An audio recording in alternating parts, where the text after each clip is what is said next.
Previously on the Whirlwind.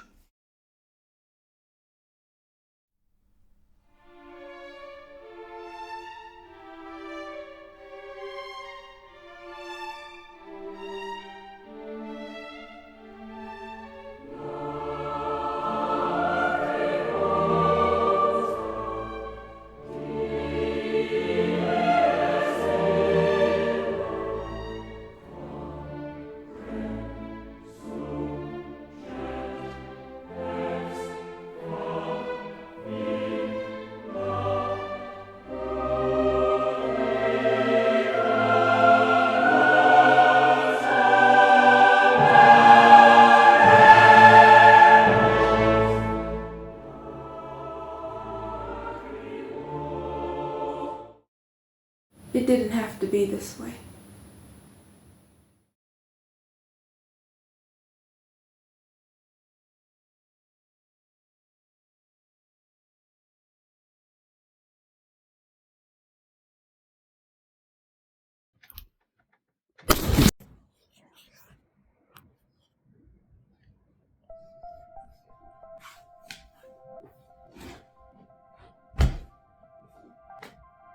We meet again. Hi to everyone new and old. I'm glad you stumbled upon this little old video of mine. And if this setup looks familiar, that's because it is. A little over 3 years ago, A little over 3 years ago, in a chair like this one, I voraciously took on the admittedly self-inflicted challenge of creating a 10-minute video essay for a class called Meaning in Life, where I droned on and on about the nightmare of work and adulthood. Although my main concern at that time was getting a complete grade, the thought processes in that video reflected the 15 weeks I got to examine myself, my beliefs, and the great beyond called the real world that would await me in 2 years' time. I am happy to report that not only did I indeed receive a complete grade, I graduated undergrad. Booyah! Yes, graduation and the road to victory introduced me to many friends, losses, and lessons. But even after all that, my mind still travels to thoughts and ideas expressed within this chair. Maybe this reflects the holding pattern my life is in right now, because it's 8 months after graduation and the ROI on a career in my field is still pending.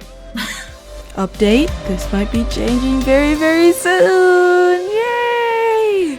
When I was first thinking about making a video like this, my original intention was creating a complete story for the video I hinted at, the part 2 I hinted at, in 2023. Perhaps providing a counter narrative that casted the working world in a better light, as well as giving me something tangible that closed the door on that part of my life. But to be honest with you, the present only solidifies the nightmare me and many others saw then. I was looking at my notebook the other day, and I think it still rings true that nothing, not even a major, is safe. With the state of the world today, I don't need to give you a 10 to 20 minute video to tell you things you already know. But with lots of free time on my hands, I can look at my past to use for my present to see future inspiration, if that makes sense. Basically, I can use the past for the present to give me new ideas on how to grow. Hopefully. Even though this plan isn't the dream that I originally envisioned, I still think it can be impactful. So instead, this video will be less about work itself and more about the journey that I've taken in relating to it. As scary as that may be. Holding a mirror to myself first let me realize that my worth is not defined by a job I do. I mean, I have lived a lot of life in a short amount of time, all without a job to show for it. And right after the first video, I experienced solo traveling off of the continuous United States for the first time in my life. I've lived by myself. I've had outstanding roommates, good ones and less than great ones. I've found community, mental health breakthroughs, and healthy examples of friendship. And I finally got some form of driver's license. Oh yeah. But I've also learned a lot in the past few years too. For starters, sleep hygiene is super important. And sometimes, just like John Cena, it's okay to give up. Or better yet, let go of your control of the narrative and make room for a better story. I am more than the four corners of my phone. My free time is what I make of it, and I don't want my greatest pastime to be my greatest distraction. Sometimes boredom is a good thing. The right type of people will love your type of weird. You won't have to beg for their attention or change who you are to get them to stick around. And while some are in it for the long haul, others are just guest stars in your story, appreciating the brief present of crossing paths in the same timeline. I am learning how to say no and to communicate my needs instead of suffering in silence. No matter how similar or different I look to past versions of myself, my body should be understood and appreciated for what it does and how it supports me, not for how it looks. Sensitivity is not a weakness, it's being quick to perceive things, and its awareness might be your greatest asset. And finally, Williamsburg is not the end of the road for me. Leaving undergrad, I had a lot of mixed, pent-up emotions about the experience that I was leaving and the one that was awaiting me at home.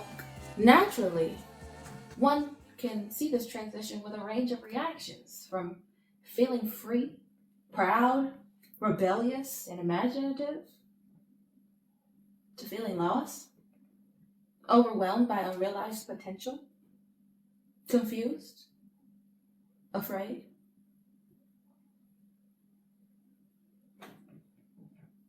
I didn't want to let the girl from college go.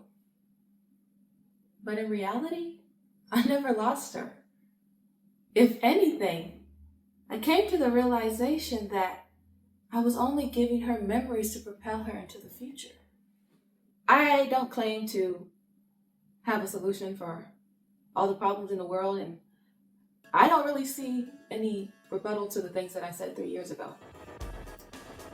But in the words of my former videos, I'll leave it at this. Even in all the needless toil, in revolutionizing the way I think about work, I can make whatever I do more meaningful to me. It is I who brings meaning to the job, not the job that brings meaning to me. What I bring to the table, that's what gives it purpose, not only to myself, but others. Listen, the world hasn't gotten any less scarier, but every day I must decide that fear is not a factor for me.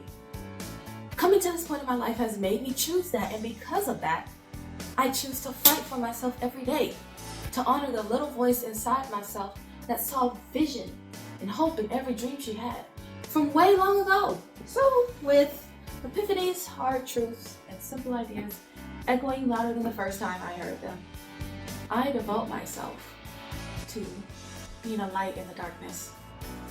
I devote myself to creating more than I consume. And I devote myself to being an unmovable force in an unstoppable world. Or an unstoppable force in an unmovable world. And maybe one day, with enough collective effort, and even in an unknowable end,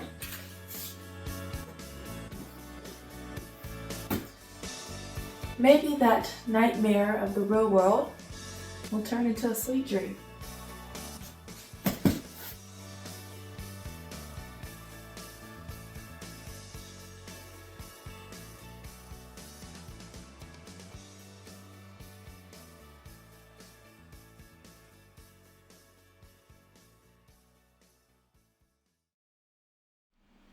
But wait, there's more!